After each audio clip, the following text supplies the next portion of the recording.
that is muted. When we get to the end of the presentation, we'll be addressing some commonly asked questions and then also want to make sure that we get all of your questions in. So we've got plenty of time for that.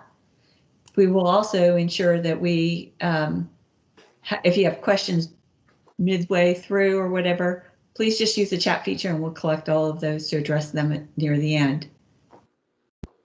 Today's event is one in a series. We've been presenting on load cell basics, custom solutions, as well as other topics. We'll continue this. We've found that it's been really useful in getting some general broad categories with a lot of information out to people.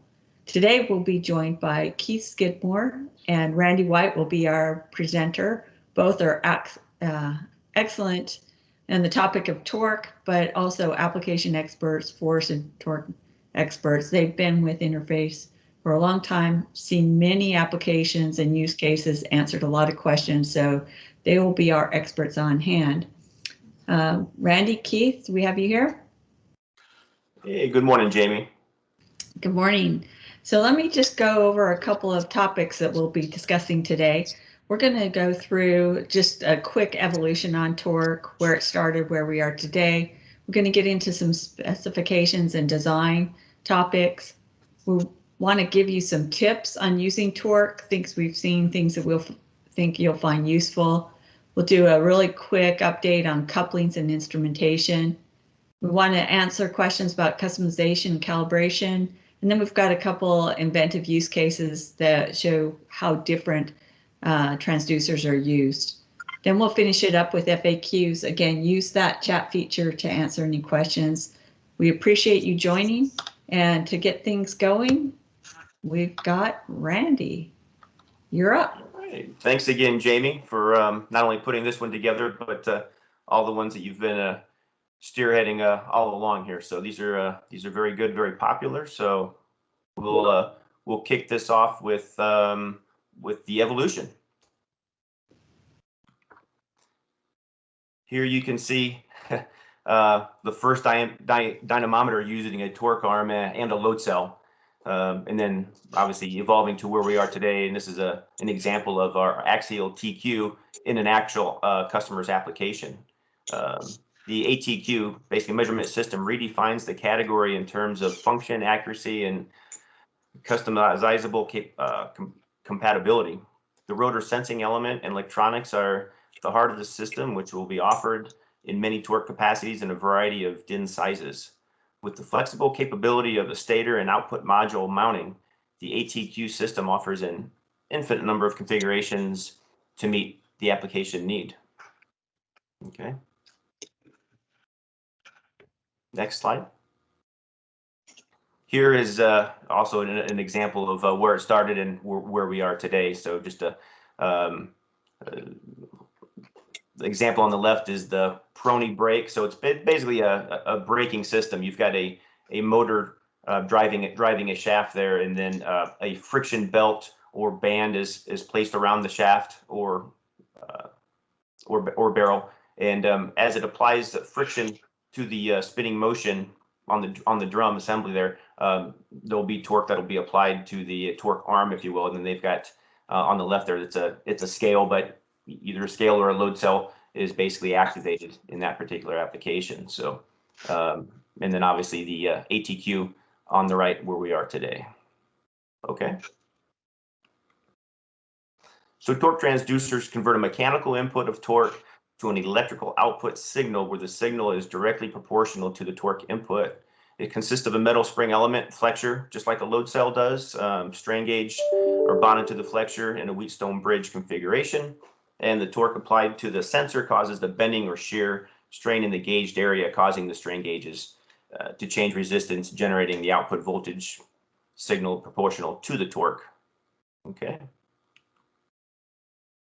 One of the first ones as shown in the Prony brake, load cells can also, are used for reaction torque measurement. It's often less expensive. Some applications, torque tables, reaction arms, does require system level calibration in situ, if you will. So just to make sure that everything is accurate. So they are reliable, maybe a little bit less accurate, but they are reliable. Okay. Reaction sensors are also referred to as static or dynamic measure. Oh, I'm sorry. Reaction sensors are also referred to as static measures in torque without rotating, often used in rotating applications if the angular sweep is within reason and the cable management is possible. The cables supply the excitation voltage to the strain gauge bridge to generate the millivolt per volt output signal. Reaction sensors can be used in rotating applications if the sensor can be mounted outside the rotating assembly on the reaction element, such as the back of a motor housing.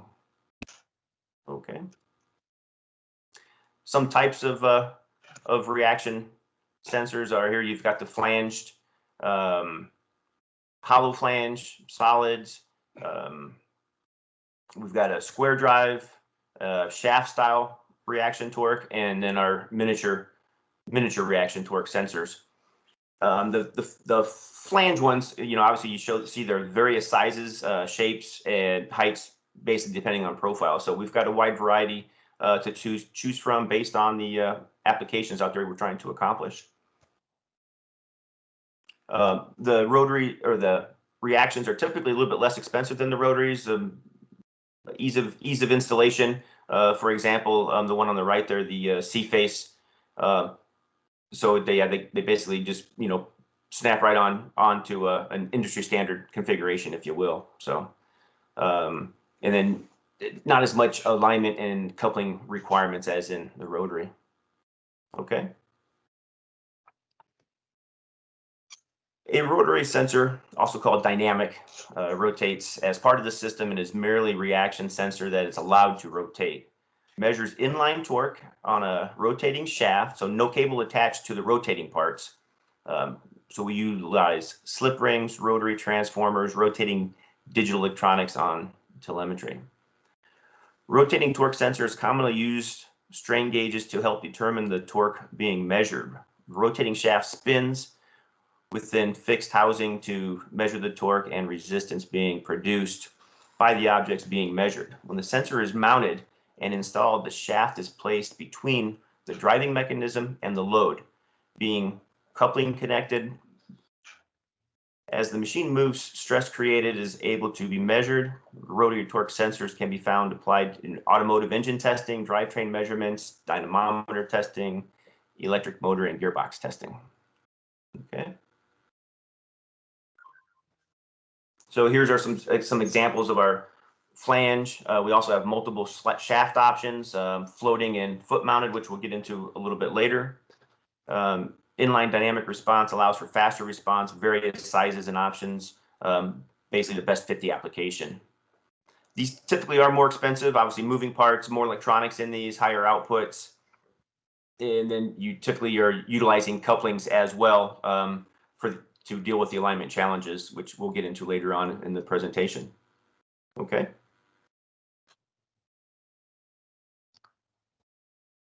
All right.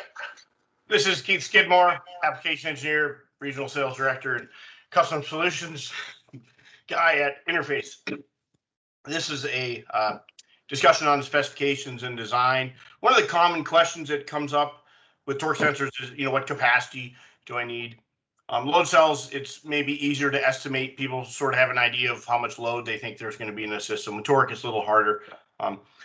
One thing you do is estimate high. So you definitely don't want to overload your system. So, in some cases, actually, you don't know what torque there is until you start measuring it. So you might actually have to get a larger sensor, take some measurements, and then kind of tweak it in once you realize, say how little torque there actually is, for example. But in any case, there are some ways you can estimate torque. One is to look at the average running torque of the system. A lot of motors have ratings on them.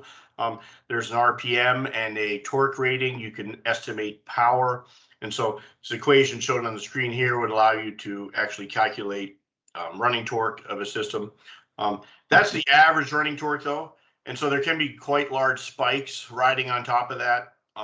Can be start and stop effects that increase dramatically over the average running torque. So you need to take those into account, but you can certainly start with average running torque as a first place. Next slide, please.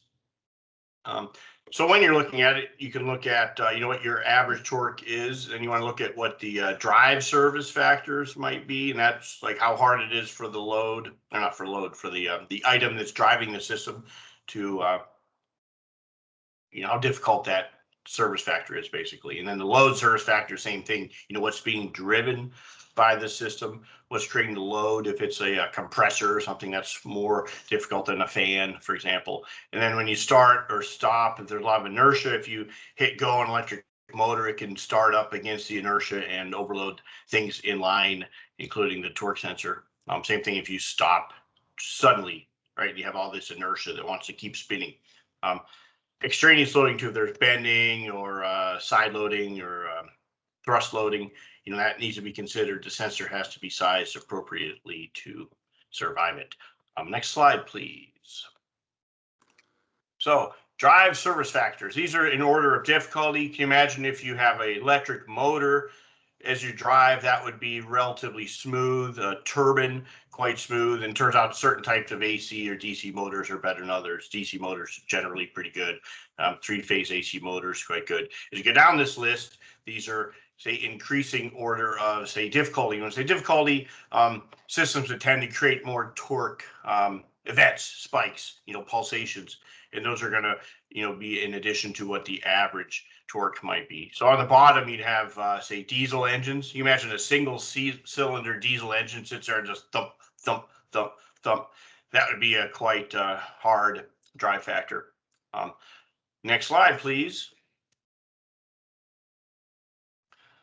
Same thing with load, you know, what's being driven by the system. Imagine if you're spinning a fan, you know, that starts up quite nicely and spins smoothly unless the bearings fail or something. And that's actually worth considering, you know, what is the purpose of your test? If you're doing a durability test on a fan, it might spin quite smoothly until it fails, right? And then if the bearings lock up, could have a quite an event that causes a torque spike. But in general, look at what the, say, the service factor is of the load. You know, certain things like reciprocating compressors are terrible as far as the pulses that are driven back through the system by driving them. So look at what's driving the system, what's creating the load, look at your average running torque, and then you can start to estimate, you know, how much safety factor do you have to apply on top of the average running torque to allow survival of the system. Also allow you to be able to measure these spikes. You don't necessarily want to miss things that are happening in the system. Next slide, please. So we're talking about capacity, starting and stopping conditions. You know, this is all great, this sort of average running torque or what you're running maybe, but, you know, if the system starts up, say, aggressively, you could get some overloads as the thing accelerates. Also, same thing if you hit an emergency stop. E-stops can be pretty damaging, actually, if somebody were to hit an emergency stop and everything shuts down instantly. It may be great because you just saved, you know, somebody from getting hurt or, you know, something catastrophic from happening, but you might have also ruined some of the sensors or components in your system. So just keep in mind, peak torque can be drastically higher than what you might estimate the running torque to be, and it could be as much as 10 or more times higher. Certain coupling manufacturers actually have drive and load service factors published in their literature and things, so we can dig in and actually do some actual calculations with customers as necessary, but this is more just an overview of things to consider. Next slide, please. Extraneous loading, also very important. Say you know you're going to have a lot of thrust loading in the system. Say you've got a press where you want to press something together and twist it, and you want to measure how much torque that takes. Maybe you don't care about measuring the thrust, but you want to survive it, right? So that might be the overriding factor in that application. So you really have to look and say, okay, what size sensor do you need to survive these extraneous loads? And sometimes it's shocking how high a capacity you have to go to. So if you try to measure, you know, 10 inch-pounds, you might end up with a 30,000 inch-pound sensor if you're going to have a ton of compression loading, for example, or bending. So look at the extraneous loading. Bending in the shaft and side load and thrust loading can cause errors. And as those cycles, especially as it rotates, you get a change in orientation of those loads as the shaft spins, and those show up as cyclical sort of errors that are riding on the signal.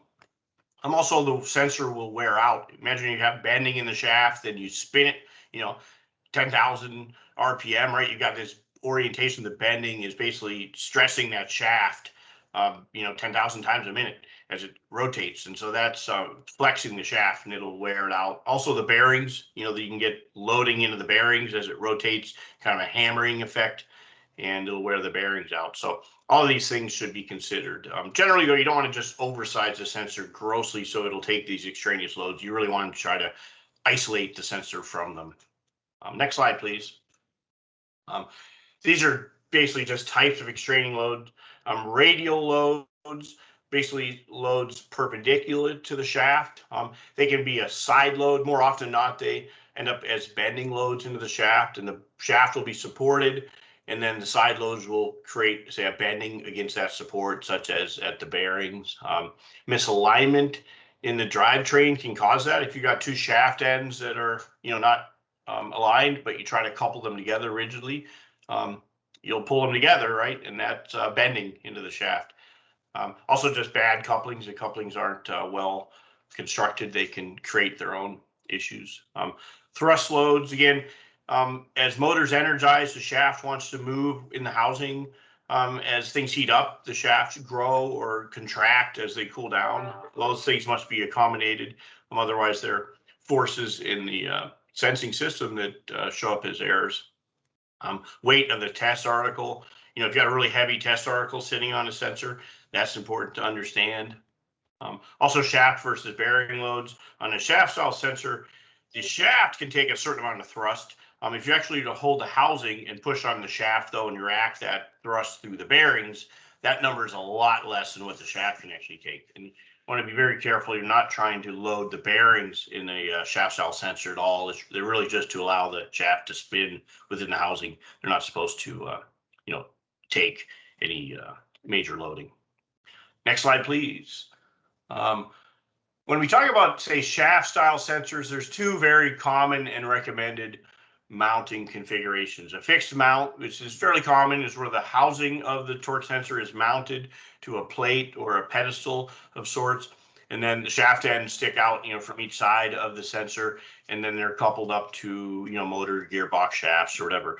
Floating, still different, where the only thing that supports a sensor is its end connections to the devices that you're connecting to. So you might have a motor and a gearbox. The torque sensor floats in the middle. It's only connected by its shaft end connections. The housing isn't supported at all. It's just hanging on the bearings in the sensor, but it's not connected to any kind of a plate or anything.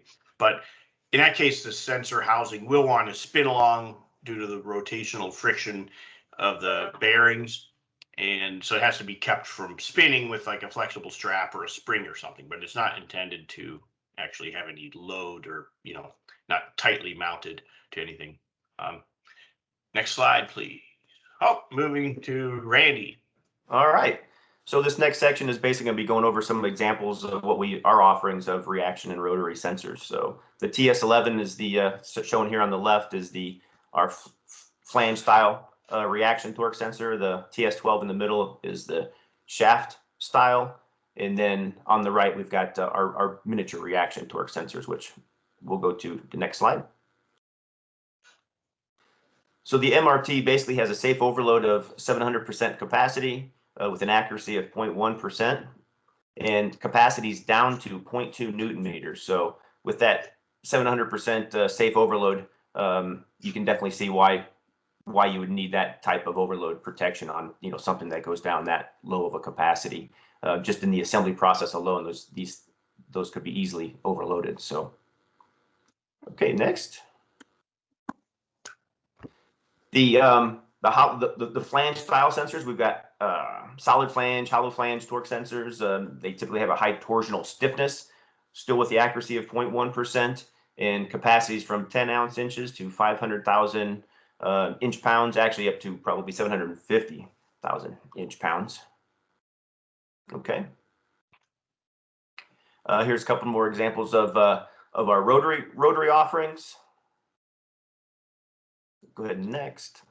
So contactless rotary torque sensors, on-shaft electronics, 0.1% accuracy, wide range of capacities from 0.005 to 20,000 Newton meters, high speeds up to 30,000 RPMs, and the optional speed outputs speed and angle measurements utilizing encoders. Here's kind of 3 general categories of some of our torque sensors, and on the left there, basically the floating mount. We've got a precision series, a general purpose series, and then a dual range series. And you can see in the next one in the middle section too. Then so the foot mount, pedestal mount, the same thing. We've got the T3 series, which is higher performance, and then the T5, a little bit less expensive, but more general purpose, and T7 with the dual range. And then on the right, this shows you an example of our T8, our workhorse, if you will. It's the economy version, but can either be utilized in floating or foot mount. And moving on to our axial torsion offerings. So from left to right, basically our lower capacities, 100-pound axial up to 50 pounds, inch-pounds torsional. And we've got our model 1216 kind of in our mid-range from all the way up to, I guess, 2,000 pounds axial and 1,000 inch-pounds. And then the higher capacity, the 2816 series, 15,000 pounds axial and 7.5K inch-pounds. These are typically used in drone applications, testing the engine's thrust. All right, here's the axial TQ system. The hardware consists of the rotor, stator, and output module. The rotor measures the torque with high precision sensing element, strain gauges, and the electrical output is converted from analog to digital signal in the rotor. The higher accuracy of the system is based on its combination of the proven sensing element technology with next generation electronics to provide the highest quality torque measurement available in the industry. The combination of power transfer and communication technologies allow for contact-free operating, minimizing uncertainty. Power is transferred from the stator coil to the rotor coil with an axial separation gap to minimize the chance of contact and damage. The rotor and stator communicate through a 2.5 gigahertz link for rotor configuration, software updates, and high-speed transmission of the digital torque values. The rotor and stator are not matched pair, and any stator can be used with any rotor of the same DIN size. As the slide shows, it's revolutionary. Okay. Okay, moving on to tips. Tip number 1, know what you want to measure. Tip number 2, know the duty cycle and the RPM. Determine what device you will connect to. You want to define the type of couplings and mounting required, which we'll get into later in the following slides. Understand how you're assessing alignment. You want to define your data and output requirements, outline speed and capacity requirements, and define the conditions of the test environment. So these are all basically, when you're looking at getting these things designed in or spec'd in, these are definitely all the things you want to consider. Here is just a prime example of a misapplication, basically a homemade coupling utilizing a set screw, inadequately secured, and you can kind of see the galling there. That was the slippage or the spinning that took place here. I think the next slide as well, just kind of shows you how much heat is generated. When these things are not installed properly, and that top cover there is an aluminum cover where the connector is mounted to, and you can see where it actually has got hot enough just to be able to melt that cover and the connector coming out of there. All right, from here I'll turn it back over to Keith on couplings and instrumentation. All right, so couplings, we've said the word couplings a few times. It can't be sort of emphasized enough that couplings are important on all torque installations. And we talk about with load cells too, alignment and extraneous loading. You're trying to isolate the sensing, you're trying to measure something, you're trying to only apply loads that you're trying to measure and isolate the system from loads that you're not trying to measure. But in torque, it's a little more difficult because there's a lot more sort of opportunity for misalignment. You have shaft ends that aren't ever going to be perfectly aligned with each other. A lot of customers say, oh, can I just make my own coupling? Can I just bore out, a solid coupling and bolt things together? And the answer is no. You may be able to get it to go together, right? But you're really inducing bending into these systems, right? If it's off by a thousandth of an inch, if you pull it together, right, you've applied a lot of load, and these sensors only deflect thousandths of the inch. So you imagine just an example of a load cell, a 50,000 pound load cell may only deflect a thousandth of an inch. So you say, oh, I just had to pull everything together so it moved a thousandth of an inch, so it all lined up. Well, you have thousands and thousands of pounds of load induced from trying to, pull things into alignment. So a flexible coupling basically is two hubs or whatever that are connected with flexible elements in the middle, so that you can have misaligned pieces, but there's a flexible element that allows for that misalignment. And so they're torsionally stiff, and so they can transmit torque. And there are certain kind of couplings that are soft, they may be rubber or whatever. They're not particularly good for torque measurement in general, because they tend to dampen out the torque and they can cause resonances and whatnot. There's also zero backlash on a good coupling. And so when you start to apply your torque, you don't want anything to slip within the coupling. And then if you reverse direction, you don't want anything to slip either. And so say a certain kind of like a loose keyed coupling is going to have a lot of backlash. That's bad.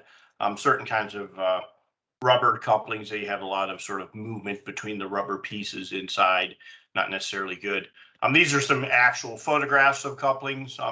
On the left, this is a kind of a gripping kind of coupling for smooth shafts, where you have a set screw that you tighten and a collar, and it grips onto the shaft. These kind are good because you can get them off. They're tight, they're non backlash, but when you loosen the collar, it'll come back off.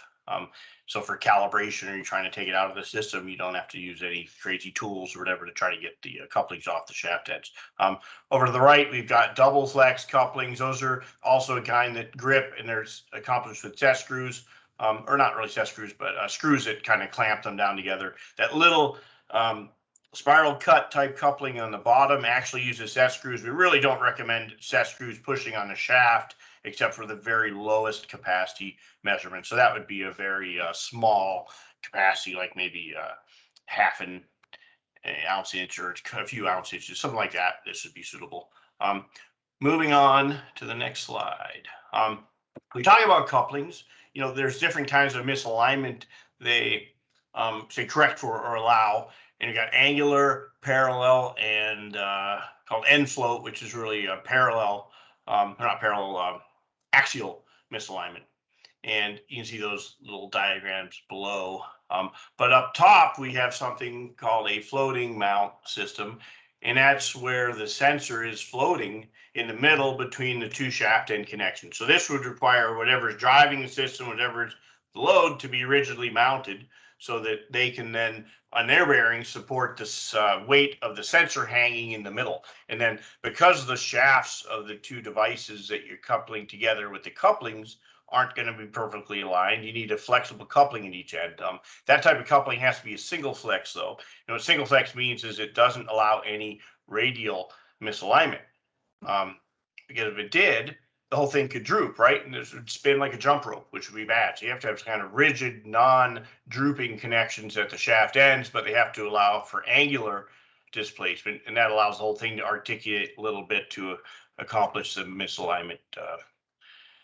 And then there's just a little strap that holds the load cell, or the torque sensor housing from spinning along with the bearing friction. So it could be a spring or a little rubber strap or something. It's not a rigid mounting.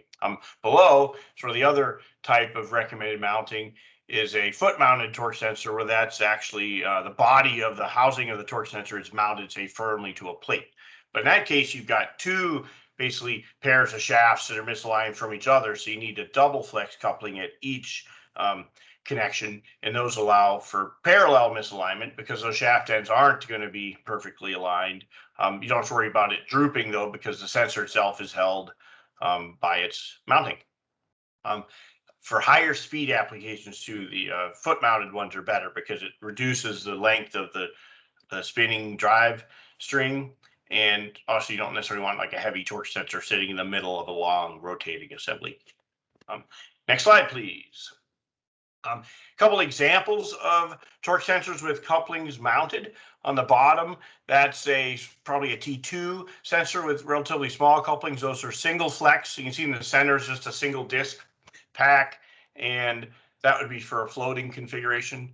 On the right, that's one of our ATQs with an integrated coupling. These have been designed custom or specifically for a specific customer's installation. You know, if we know exactly how big a space they're trying to bridge and what their two shaft end connections are, or you know, whatever their end connections are, we can actually provide a system including the couplings that allow the two items to be coupled together with the torque sensor. Moving on. Just some more examples of couplings. The coupling on the left is a double flex coupling with kind of a spacer in the middle that's like a tube. And so you imagine if you wanted to bridge a 1 foot gap, you can have that center section be, you know, 8 inches long. If it had to be closer together, it can be shorter. So that's kind of a sort of a space filling item. Also, it allows for more misalignment. Just farther you spread those two pivot points, which are the flex packs, apart, you can get more misalignment capability. In the center, the example is showing it's a shrink disc type mounting. So that's again for smooth shafts. When you slide that on and then tighten the screws, it grips onto the shaft, which is great. It's it's not going to slip, but when you loosen it, you can get the thing back apart. On the left is a keyed connection. Those really ought to be interference fit, which means you have to heat the hub up and press it all together. And that provides a non-backlash connection, but it makes it really hard to get apart. And so generally that's not recommended with torque sensors because you definitely don't want to ruin the torque sensor shaft. And it can happen if you're trying to press things together or pull them apart when they're interference fits. If they're loose though, they can have backlash. If you cycle or reciprocate, the coupling will move on the shaft end. It can wear out the key and cause other issues. On the right, those are different kinds of clamping couplings again. And those are what is called a bellows type coupling. So it's a little kind of an accordion shape for the alignment capability. Moving on. This is a funny one. Probably to be avoided. It probably worked okay, but we wouldn't recommend it. Next slide. Talk a little bit about instrumentation. When we talk about reaction sensors, they typically they're just like a strain gauge bridge, so they have millivolt per volt output. So if you're used to dealing with load cells or millivolt per volt type sensors, they're quite easy. They'll hook up to your existing instrumentation. They can also be amplified, so we offer a number of different amplification options as far as high level signals. So it could have 0 to 10 volt or plus or minus 10 volt or 4 to 20 milliamps. Different things like that. On the high level output rotary torque sensors, they're already amplified typically. And so those will have a higher level output to begin with.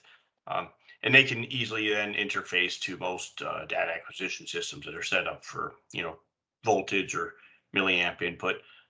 One thing we'd like to know sometimes is, is it a bidirectional application, especially if somebody's talking about 4 to 20 milliamp, if it's clockwise only or if it's counterclockwise and clockwise, we would need to know that so you can make sure the 4 to 20 milliamp covers the entire span. We have got all kinds of different multi-channel amplifiers and telemetry systems. If you have a reaction sensor, but you want to wirelessly monitor the torque as something spins, but don't want to be attached to it, we can provide telemetry for that. And we got some handheld displays. As far as the actual outputs go, we've got a wide variety. Again, digital outputs, we've got USB to PC, we can do RS-232, we can do Ethernet. Basically anything you want at this point. If we know what it is, we can probably accommodate it. Moving on. Back to Randy. All right. Yes, as the introductory slide said, can we customize? Yes, we can. Many of you know, as you're trying to design in a sensor to your application, sometimes those standard off-the-shelf components or parts just don't fit exactly to meet your specific requirements when you're interfacing with them. So yeah, we come across this multiple times a day where the customers are wanting special shafts, special diameters, keyed. Also, same thing on the interfacing with the couplings, special couplings to basically adapt to what they're interfacing with. We can do special ranges and scaling, added axis for reaction torque sensors and thrust axis on rotary sensors. And we can also customize the wireless and digital outputs.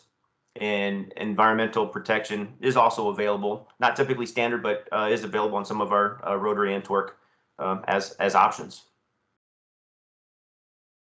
Okay, moving on to OEM. So once again, into customization.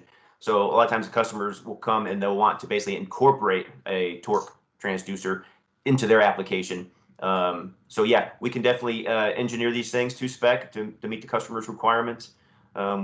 We can design into a component. So if they have a component existing in their system, then we can obviously work with them on that to incorporate that into a torque transducer.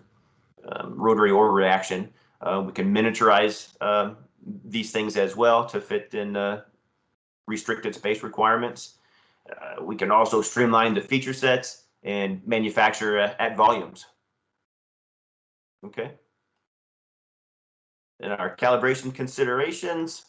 So all of our transformers, as you know, do come calibrated. We are an accredited 1725. So we do have, if you do need that, that is available. We can recalibrate not only our transducers, but also our competitors. So we keep that the calibration lab extremely busy just on our recalibration service alone. And obviously these things are typically calibrated or recalibrated on an annual basis. So there are a lot of load cells and torque transducers out there. So here the picture on the right kind of shows just some of the devices that we use in our calibration lab, but we can do calibrations from 0.02 all the way up to 750,000 inch-pounds. We've got multiple calibration stations utilizing our transfer standards and also dead weights. And as I said before, we are ISO 1725 accredited, so we can provide accredited calibration certificates as well. Moving on to use cases. So all of these applications that we're going to go through here, we'll go through them briefly as time allows here. We definitely want to leave some room for questions and answers, but all of these can be found on our YouTube channel, on our websites. Jamie and her marketing team are doing an excellent job. As you know, if you don't, please get out there and check these out. Because the website and YouTube channel has just a massive variety of different applications out there. So this particular one is utilizing the 5330 hollow flange reaction torque transducer. So it's got the motor up on top and the shaft is going through the sensor. So it's basically measuring the reaction torque, and then we've got it hooked up to the 9020 programmable weight indicator and controller, as you can see on the right there. And if you wouldn't mind, Randy, let me chime in on that one a little bit. Okay. I think this is a good example of, say, would you want to use a rotary or a reaction torque sensor? And we've got customers who've used both in this type of application. Imagine a rotary sensor that would have to mount in line with the shaft of the mixing propeller and the motor. And so the whole assembly gets quite a bit taller. Then you need couplings, and they need to protect, if they're, flexible couplings, you need to protect the whole thing from flopping around. And so it's actually fairly challenging to set that system up, whereas a hollow reaction torque sensor, you basically just bolt the torque sensor, say, to the top of the lid. You need adapter plates or whatever to do that, and then you bolt the motor to the other side of the torque sensor. The motor housing, the shaft spins through the center. And so this is like a super example of why how a reaction sensor might fit into a system assembly much more easily than a rotary sensor.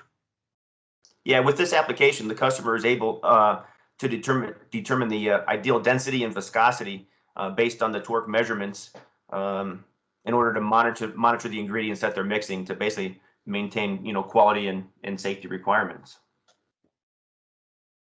Okay, the next one. Okay, this one here is the torque verification system utilizing the TS15 square drive flange reaction torque. So basically, on the production floor or assembly floor, if you will, you can take your wrenches and come over to a station, and basically they can just do a quick calibration on this thing. And then we're utilizing the INF USB 3 interface module to basically go to a computer, or in this case, a laptop, basically recording the data.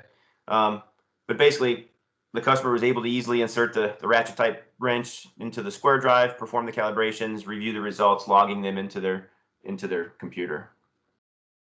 Okay. Yeah, this one has a little bit more complexity to it. Basically, a lug nut assembly on a robotic arm. So utilizing 5 T33 spindle torque transducers. And you can imagine, obviously, that's a lot of data coming through. So you've got your torque and your angle data that they're capturing. So they're running it through those 10 channels through the SI USB4 and interfacing that with LabVIEW. So basically, the customer is able to perform 5 simultaneous torque measurements during the wheel installation in seconds. So yeah, basically just making that assembly line that much more efficient and basically being able to capture the data. Okay, the mountain bikes. Yeah, we've got several customers out there that doing the mountain bike component testing, if you will. So once again, this one's using the 5330 reaction torque and basically testing load test on a gear set, axial torsion for wheel bearing tests, and basically taking that data, once again, just interfacing it to their computer or laptop with the SI USB 4. Okay. Here's a good one. We've got some good animation on this one as well. So once again, thanks to Jamie and her team for this. But basically, it's a poultry feeder using the T5 shaft style rotary torque transducer interfacing with a 9850 indicator. But the customer can basically be able to monitor the poultry feeders, that every feeder gets the same amount of food distributed there. So you've got the food in the bin here, and then the rotary transducers kind of just monitoring it to ensure that the food is dispersed evenly. All right. Hydropower generator, another good application, utilizing a T2 ultra precision shaft style rotary torque transducer, interfacing it shaft style with the couplings, and then the 9850 load cell indicator. Basically, we see this a lot in our power generation plants, not only hydro, but several other ones. Kind of monitoring the efficiencies of what's being generated there. Yeah, this case, the customer is able to monitor, graph, and log the measurements of the turbine generator here. And each one of these case studies out there that we've got on the website, it goes through it in detail as far as what the problem was, what the application is, what the solution is, and all the components involved in it. So here's just another one, general, but utilizing the ATQ with the output module, integrated couplings, and basically just monitoring the electric motor as a load. All right, and we'll go through the last one, Jamie, on the windmill motor assembly, utilizing just like the wave generator, but just different application, utilizing the T2 ultra precision rotary torque, shaft style couplings, and you can see here basically you've got the motor driving, basically driving the load, if you will. On this particular one, the customer is able to use the torque data to determine optional blade pitch for the windmill. The windmill will generate more power, obviously, with less stress on the bearings. So, okay. All right, getting to the end here. So we'll go through these frequently asked questions, and then we'll open it up to the questions in the chat. So, when do I need to decide on the type of couplings? Right away. Often overlooked. Couplings are always required, and so it's certainly not a good idea to wait until the end until you get your sensor and your parts together and then start wondering how you're going to couple them together. So sometimes couplings can have relatively long lead times too, so it should be something discussed at the beginning of the project. All right. Is it a good idea to use a torque sensor as a bearing block? The answer is no. It would be a very expensive bearing block that you might wear out. And so the idea is we would like you not to wear out your torque sensor. And so prevent the bearings from being used for anything other than just allowing the shaft to rotate within the housing. So anything that applies loads to the bearings or certainly any excessive loads to the bearings wants to be avoided, and getting the proper couplings and mounting will prevent that. All right, here's one that comes up quite a bit. Can I mount a pulley on a torque sensor shaft? See the question above. But we actually have specific pulley torque sensors that are designed for this. But typically, if you take, say, a foot-mounted torque sensor and put a pulley on the sensor shaft and then start, applying belt loads to the pulley, it'll ruin the sensor. It'll ruin the bearings. It'll bend the shaft.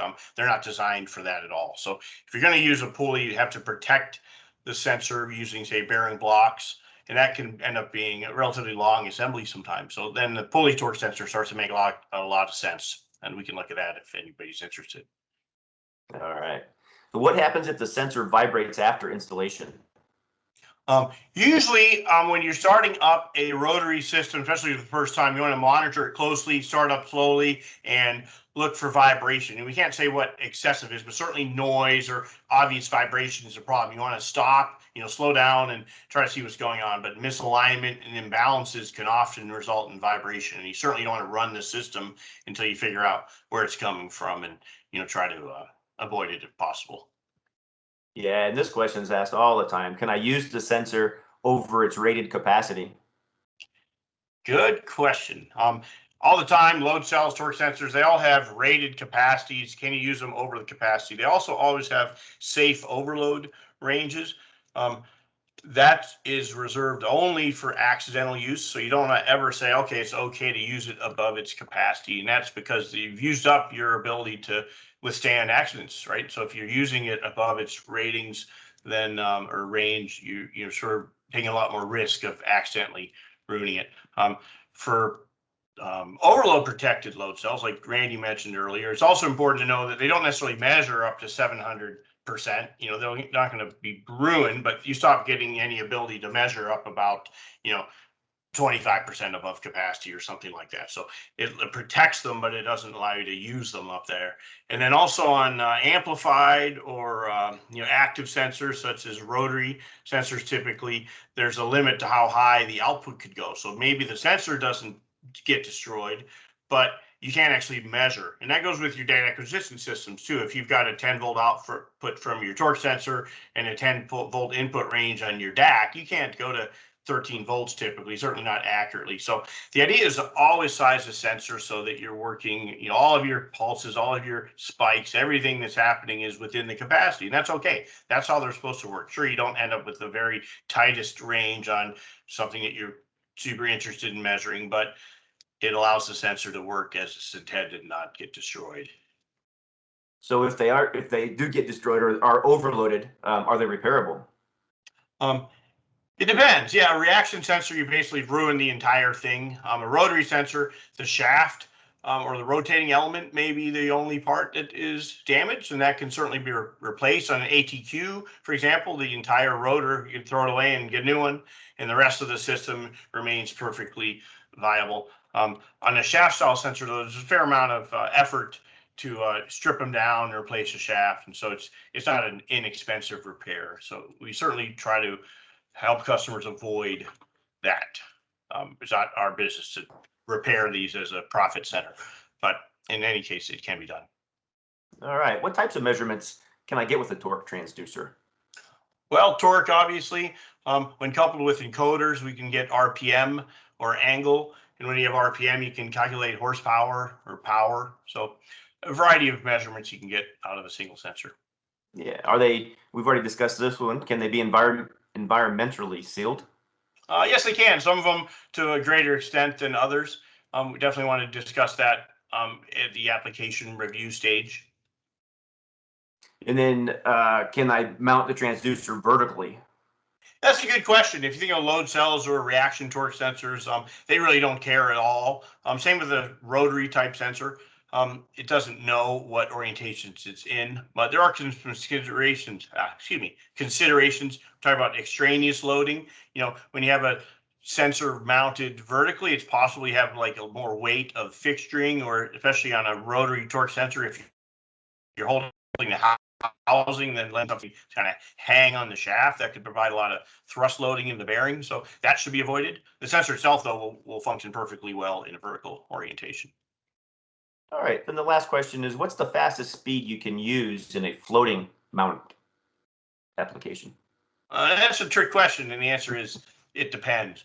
But it should definitely be considered. It has to do with the capacity of the sensor, the amount of torque, the RPM, obviously the length of the drive string, how well everything is balanced.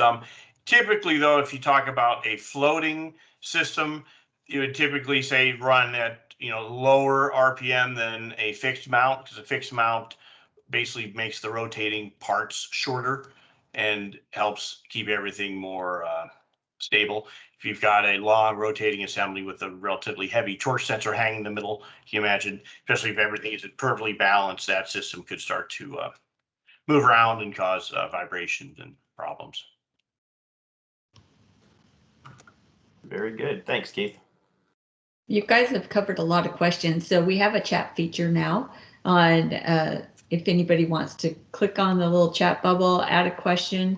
We'll certainly have the team here available to offer their expertise and any consideration or get back to you if you have more in-depth questions about a specific design. We definitely want you to consider interface as a solution, but we're happy to just start the conversation. We've got a lot of team members that are available with obviously the background that Randy and Keith have, can really help you in making the right decisions when you consider torque. So if you have questions, we haven't had any yet, but please use the chat feature. We're here to help. Is there anything else that you guys would like to add in conclusion of the presentation here? I would add that if anybody has an interest in measuring torque or any measurement, really, it's always important to kind of loop in an expert early, and that would be any of our application engineers, because again, there are certain things that we've done before and you may not have considered. So we certainly make things easier from the beginning if we get involved early on, can mention things that you may not have considered, or just kind of dig in and figure out what details are important. And sometimes some of the more important details may be overlooked just because they're not obviously important. But from experience, we might say, oh yeah, that was a gotcha last time, and we can help head that off for you. That's really important. What do you guys see as far as demand is concerned? What is the most popular torque transducers currently? Inexpensive ones. Our Model T8. Now that said, a lot of people want various features, digital outputs, and high RPM, and those are sort of the outliers. But see people pushing more into those extremes as technology improves, and electric motor testing, and various kind of tests push the limits of current state of the art. And you are seeing more and more requests for wireless solutions. Just take things out in the field, have them within components. How well do torque transducers work with wireless configurations?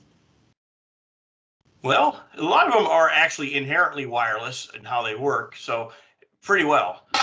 Obviously, when you add on wireless to a sensor that wasn't designed for that, there are some considerations. If it's spinning really fast, obviously you don't want these big heavy things mounted to it. So there are some considerations, but typically quite well. Trying to do non-contact measurement, wireless is really the only way to do it.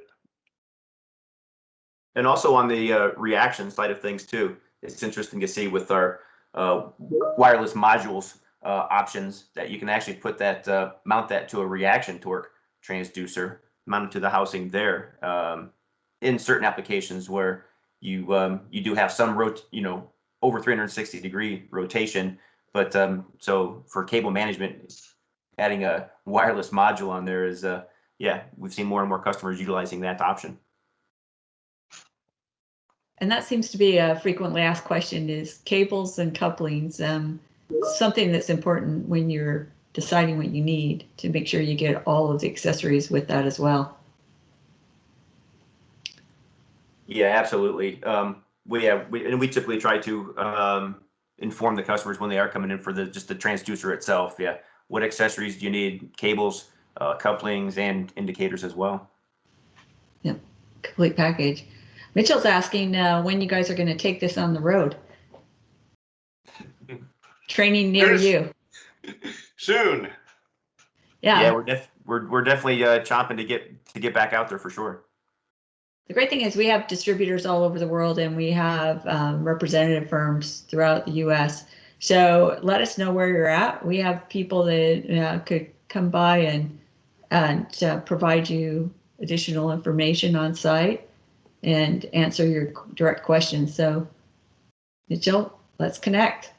You know, one thing I would point out is we used to do a lot of lunch and learns, and we're still very interested in that. Obviously, with the current environment, maybe we're not making as many in-person visits as we used to, but we're going to get back to that. We also do targeted webinars. So if somebody was interested in a torque presentation for their company or for a group, and maybe had some specific topics in mind as opposed to more broad-based one, you know, we can tune it and do that, and we're happy to. Absolutely. And we are putting this recorded event on our YouTube channel. If you go to YouTube and look for Interface Force, you'll find us, and you'll be able to see this recording as well. Will be hosted there along with the previous events that we've covered this year. Speaking of which, we're planning on having a couple of more summer webinars. Even though we're going back on the road, we do want to cover some topics of interest. We're going to do a deeper dive into axial TQ. For a lot of use cases, a lot of questions, and really especially around speed, accuracy, and things that we want to cover in greater depth. Our engineers will be joining us for that call. And then we're going to cover off instrumentation. With so much changing in digital output, analog use, the different types of instrumentation, we glossed over it here, but we're going to go into greater depth in August. So hopefully you can join us for that live event. And if not, we'll make sure we post the event so that you can have access to it on our YouTube channel and our website. Well, this has been exciting. And thank you again, Randy, Keith, all the work that you did with a lot of help and support from Team Scott and Lauren. We appreciate your time. Thanks for everyone joining us, and we'll look forward to seeing you at our next event. Thank you, Jamie. We definitely appreciate it each time you put these together for us. So good stuff. Thanks, everybody. Thanks everyone.